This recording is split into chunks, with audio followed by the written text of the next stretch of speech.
Buen día, compañeros y maestro. Esperamos que se encuentren muy bien con la situación que estamos viviendo. El tema que nosotros vamos a exponer, que ya es muy natural hoy en día escucharlo, es sobre la contaminación. Y para empezar vamos a conceptualizar un poco sobre qué es la contaminación.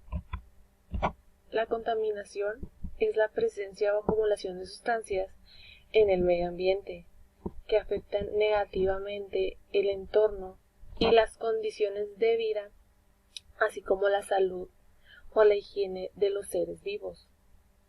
Con esto también se suele utilizar más comúnmente el concepto de contaminación ambiental. Las principales causas de la contaminación ambiental son las actividades como la minería o la construcción. Algo que hemos escuchado mucho es la tala excesiva de árboles, las emisiones y vertidos industriales a la atmósfera y a la hidrosfera, y la extracción, procesamiento y refinamiento de combustibles fósiles, que son el petróleo, el carbón y el gas natural. Las consecuencias de la contaminación ambiental principalmente es la modificación del ecosistema donde habitan todos los seres vivos. Creciendo y desarrollándose, la contaminación hace que se deteriore la calidad de vida con el que la Tierra como planeta se identifica completamente.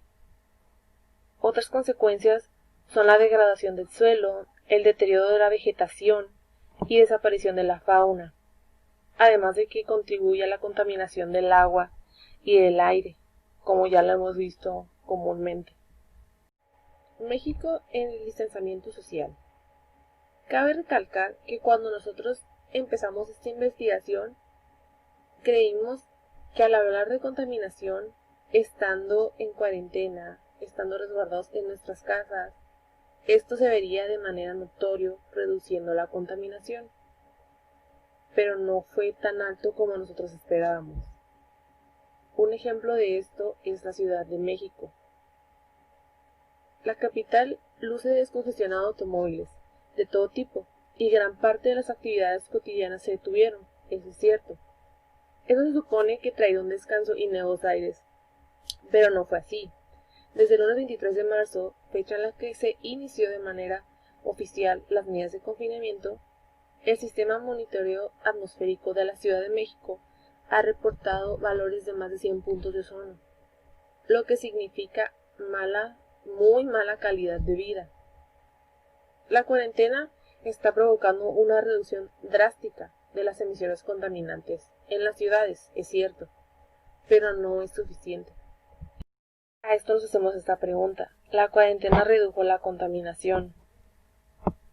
Al parecer, el que estemos en cuarentena durante un mes no es suficiente para disminuir lo que llevamos haciendo desde hace muchísimos años.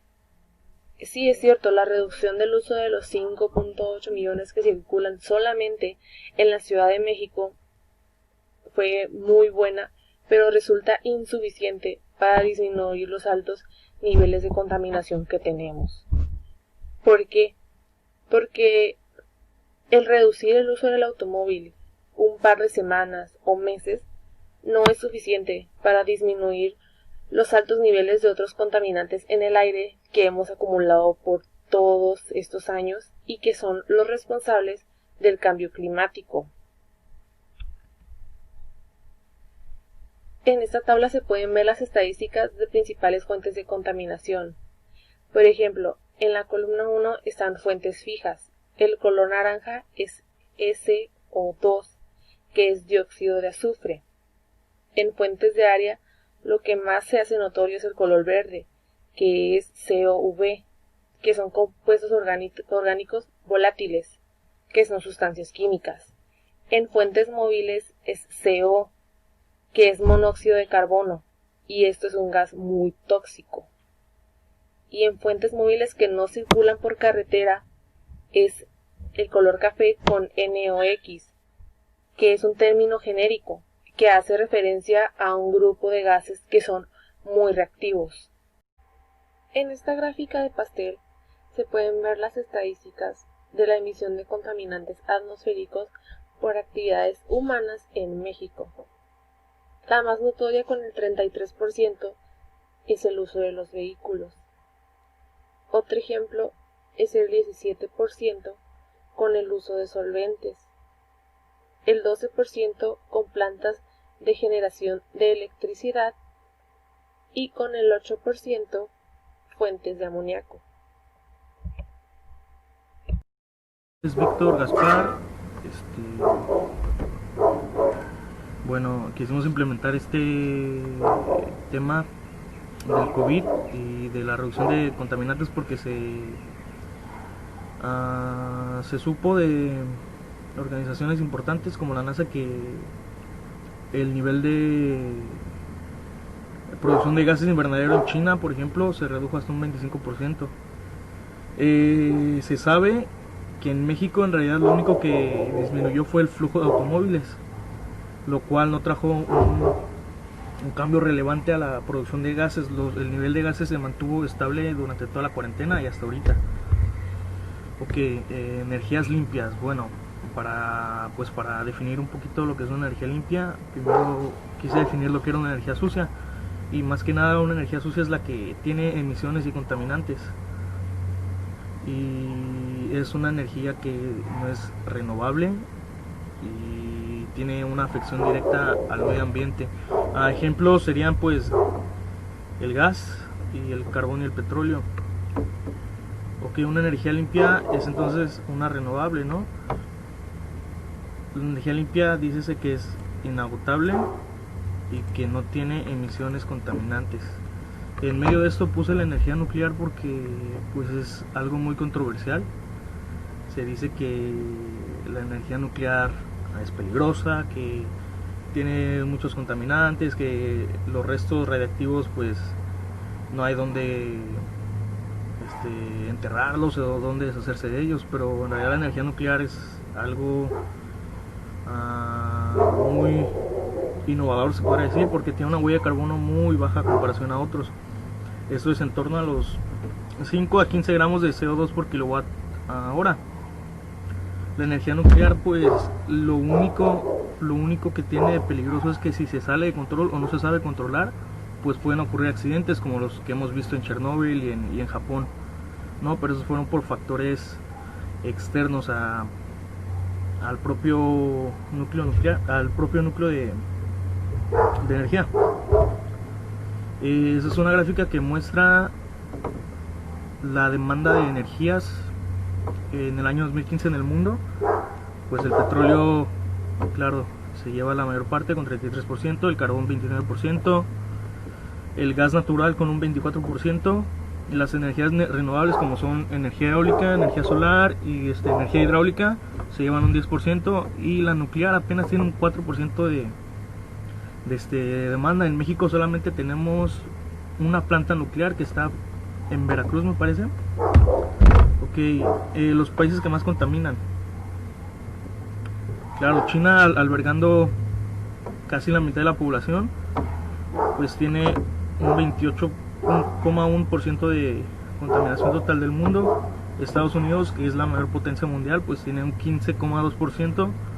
La Unión Europea tiene un 10,3%. Esto alberga a todos los países que pertenecen a la Unión Europea.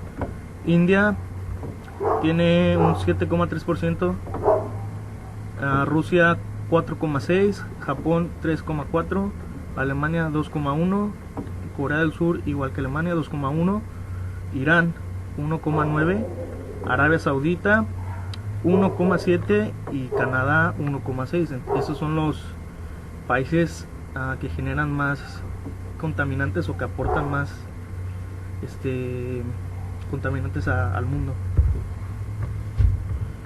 Ok, pero estos países han tomado medidas y aquí destacamos las medidas más importantes que han decidido tomar los tres primeros lugares, que son China, Estados Unidos y la Unión Europea.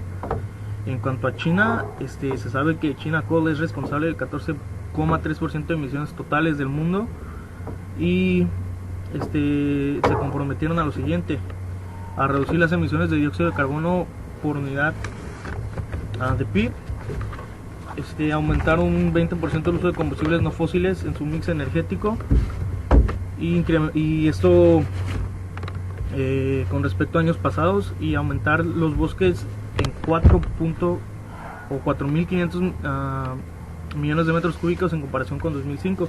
Estados Unidos, que es responsable de un 12,56% de emisiones, pues una de las más destacables metas que se propuso es que en el 2025 va a reducir las emisiones de gases de efecto invernadero entre un 26 y 28% con respecto al 2005.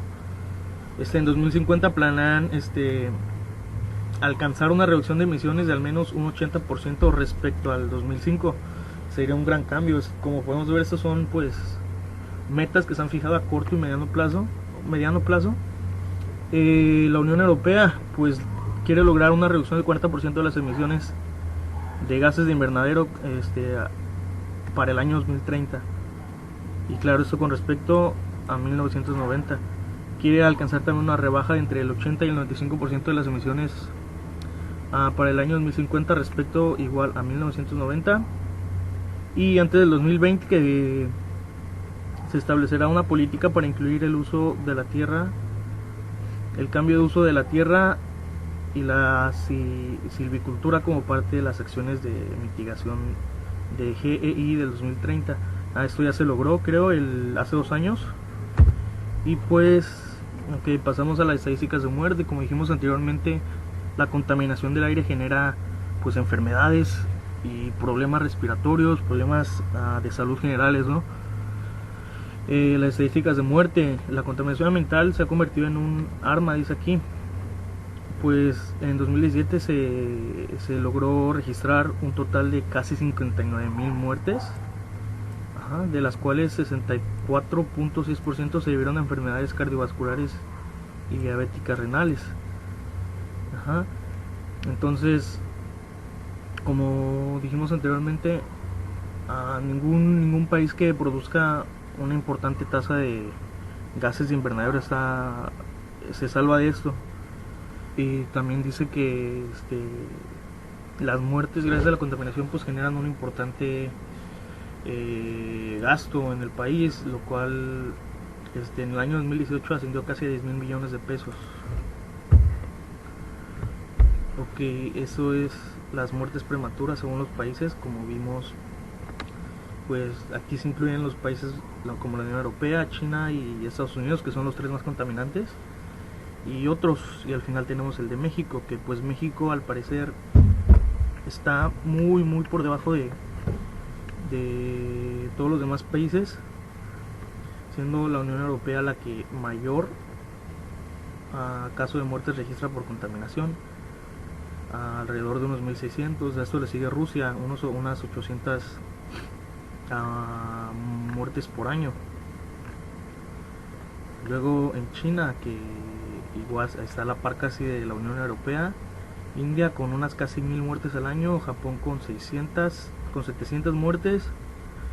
En Corea pues aquí se ve que rebasa incluso a Rusia, casi unas 1.100 muertes. En Estados Unidos pues son en realidad muy bajas, ya de aquí empieza a bajar la curvita, empieza a irse más para abajo. En Canadá pues alrededor de unas 300 muertes, en Brasil igual unas 300, Chile igual, y México pues en realidad está arribita de las 200, ¿no? Las ciudades más contaminadas de México están aquí mostradas, y pues la número 1 lamentablemente es Mexicali, está aquí en Baja California. Le sigue Toluca, México, Catepec de Morelos, Taltepantla, ese no sé dónde esté, en Zahualcóyotl, la 6 Salamanca, 7 León, 8 Celaya, 9 Irapuato, la 10 sorprendentemente es la Ciudad de México, que pues esperábamos que estuviera en la primera, pero no. La 11 es Monterrey, 12 Pachuca y la 13 Abasolo.